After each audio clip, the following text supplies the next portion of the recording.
With this kiss, I pledge my love.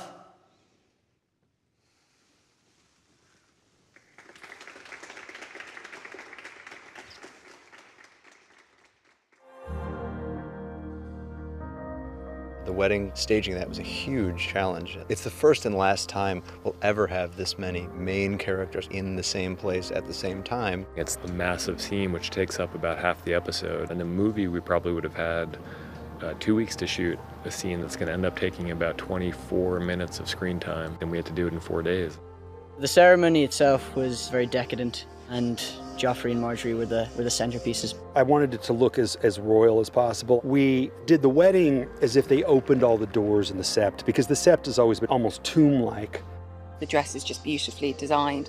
It's every girl's princess fantasy dream, really. I wanted it to be sort of quite a traditional dress, so it was a bit of a sort of labour of love. When you read the wedding feast in the script, it's completely mad. Doves coming out of a big pie, you have a giant lion's head. It was just such an enormous set and so many extras and so much main action. It was the biggest thing that King's Landing has basically ever seen. We were very lucky that we had Alex Graves as our director. It's a scene that he's been preparing for months and months. I wanted it to be this beautiful, sunny day. Very not Game of Thrones. Hopefully the audience will be thinking something really bad is going to happen. I don't understand what it is, but I know it's coming. So that when Joffrey started to have, his mood swings, you just went, oh my God.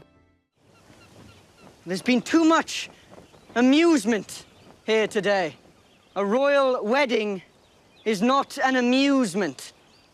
Joffrey has arranged a troupe of dwarves to reenact his victories over the other armies, which Joffrey knows is humiliating to Tyrion. Joffrey gives birth to this idea, and so it's, fittingly idiotic and insulting, and his enjoyment of it makes it more so. For me as an actor, it made me uncomfortable in a really good way. I loved that they took that leap. Uncle, you can be my cupbearer, seeing as you're too cowardly to fight. Your Grace does me a great honor. It's not meant as an honor. Joffrey wants to humiliate Tyrion and take him under his control. Tyrion has never been faced with this much public humiliation because he usually has an answer for it. He's usually center stage, and he usually is better at it than the people around him. But this time around, it's quite shocking, and he's left as an audience member. This is Joffrey's house. And it's Joffrey's rules, and if you mess around, you're going to be humiliated. In the middle of the growing tension, all of a sudden Marjorie says, "Look, the pie!" She calms the mood for a moment at least, so he leaves Tyrion's torment just for a brief moment.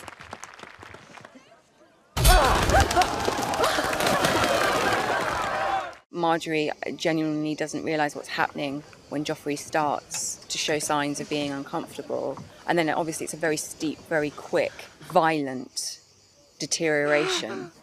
He's choking! Help the poor boy! You would think that when you have a villain like Joffrey, no matter how loathsome a human being might be, it's still a human being. On the one hand, no one deserved it more than Joffrey. On the other hand, you're seeing a mother watch her firstborn child die in an incredibly painful way. One of the things that we loved about Joffrey's death in the books, and hopefully replicated in the show, is both how anticlimactic his death is and how human it is. I love Jack. I just looked at him and I would tear up because I was like, he's going to be gone, and he's such a great presence. To see him suddenly die in that spectacular fashion. It's sad, but it's very true to the story and true to this world. Just because you die and you leave doesn't mean you're not part of the family anymore. Once Game of Thrones family, always Game of Thrones family. I miss playing a fun character, but nothing compares to everyone here. I miss them a lot.